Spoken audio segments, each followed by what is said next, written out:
ধর্মীয় স্বাধীনতা গুরুতরভাবে লঙ্ঘনের অভিযোগে ভারতের গোয়েন্দা সংস্থা রিসার্চ অ্যান্ড অ্যানালাইসিস উইং রয়ের ওপর নিষেধাজ্ঞার সুপারিশ করেছে যুক্তরাষ্ট্রের সরকারি সংস্থা United states commission on international religious freedom বা USCIRF।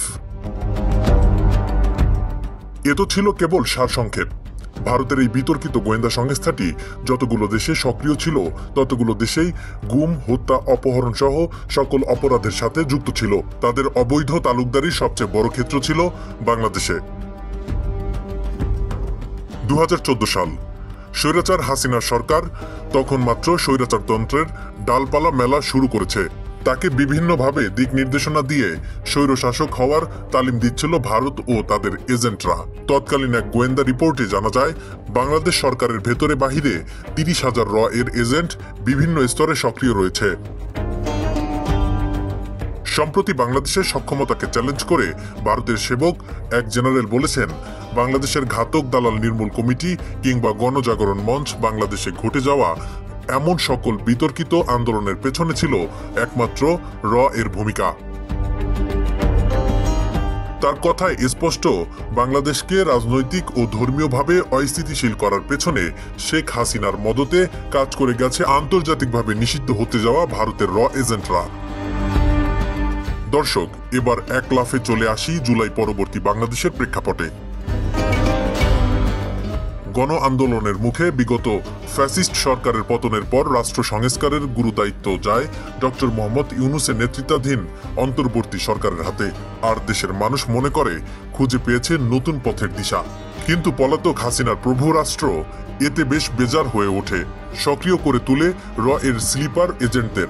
তাদেরকে দেয়া হয় বাংলাদেশের শান্তি নষ্টের দায়িত্ব।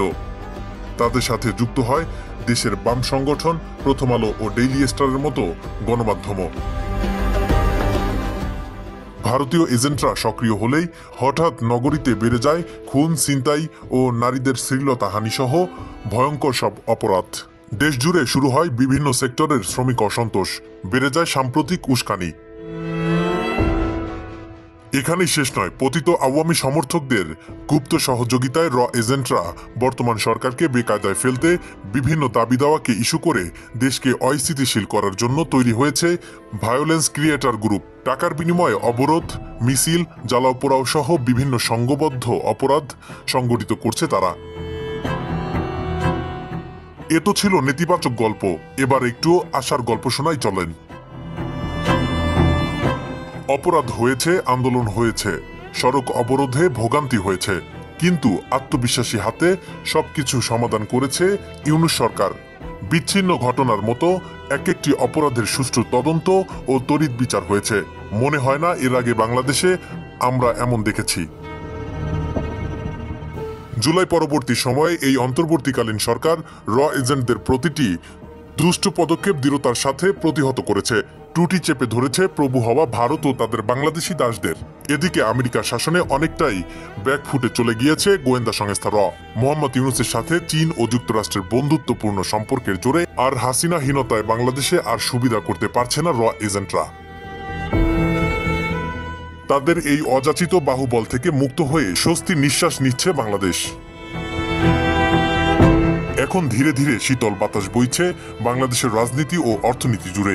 দ্রব্যমূল্যের দাম সহনশীল হয়েছে, ঈদকে কেন্দ্র করে সকল ধরনের অনৈতিক চাঁদাবাজি বন্ধ হয়েছে, সড়কের যানজট থেকে শুরু করে নিয়ন্ত্রণে এসেছে নগরীর দূষণের মাত্রাও। আর কারো স্বার্থ রক্ষায় সোনার এই বাংলাদেশের সার্বভৌমত্ব যাতে নষ্ট না হয়, এটাই এখন নতুন বাংলাদেশের প্রত্যাশা।